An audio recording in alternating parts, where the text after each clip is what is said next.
Problem number 4 asks us to look at a singer who recently began a YouTube channel. She started with 8 subscribers at the beginning of the month, and 1 month later, her number of subscribers had doubled and continued to double. So the first question is create a function to model the growth of the subscribers that started with 8. What is a reasonable domain? Okay, so we can use our standard equation. S of m equals S of 1 times r times m minus 1, where m is the number of months and s will be how many subscribers she has. And if we're doubling, then r is going to be equal to 2. And S1 is, well, we started with 8, so S of 0 is 8, and I multiplied by 2, so it's going to be 16. So my equation is going to be S of m equals 16 times 2 to the power of m minus 1. Okay, so we could just use that equation, but if I look ahead, I can say that 16 is 8 times 2.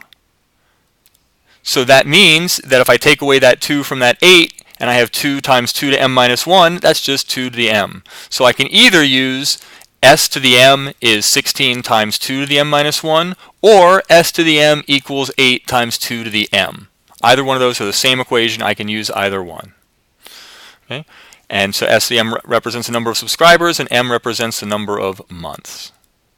And the domain is anything greater than 0, right? I can have positive months. I can tell you how many subscribers she has after 1 month, after 2 months, after 2.7 months, after 3.2226, after 1,000 months, but I can't say anything about negative. I can't say how many subscribers she has at negative 1 month. That doesn't make any sense.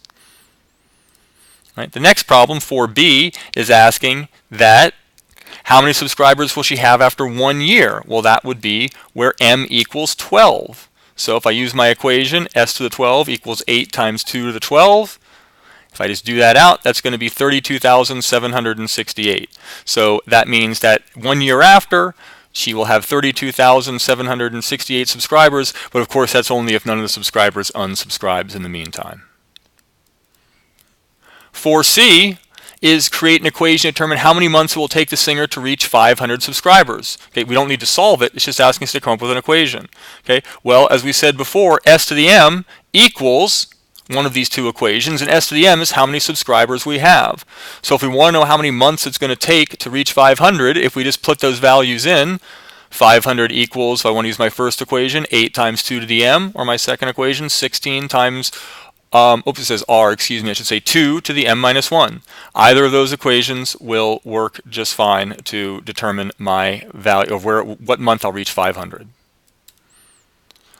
Problem D says use graphs or tables to approximate the solution in part C. So here's a graph that I did, and again, there's the graph and the table.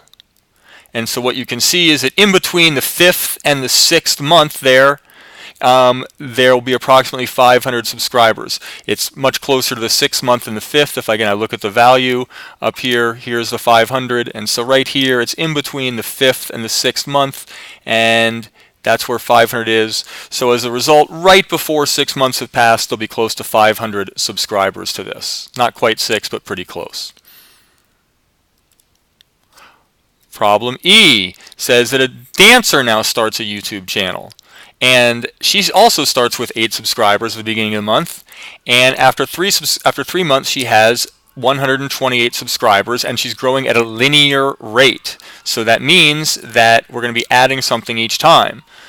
After 6 months, the dancer has 248. Create a function to model the subscribers. All right, so let's just do a quick table, an XY table. At 0 months, she's at 8. At 1, we don't know. At 2, we don't know. But at 3, we know it's 128. So we have to figure out how much we're going to add each time. So if we take how much did it go up from 128 to 8 is 120. And how many months did this take? It took 3. So if 120 at 3 months, it would be 40 per month. So my equation, y equals mx plus b, my slope, m, is going to be 40.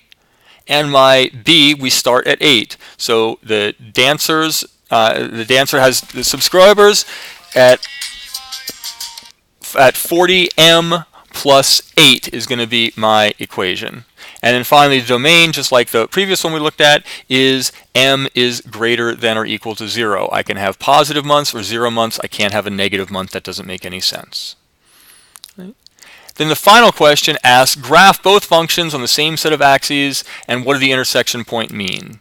Okay, so there's my graph, and they first intercept at this point here 0, 8. That's because they both start at 8 subscribers. Here's my dancer, who has a linear number of subscribers, that yellow, that red line, and the singer, she starts out slow and then it takes off because this is a geometric or an exponential function.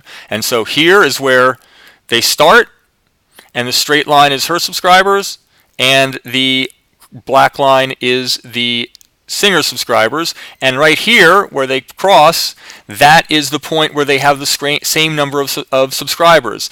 Now, of course, there is no such thing as 191.193 subscribers.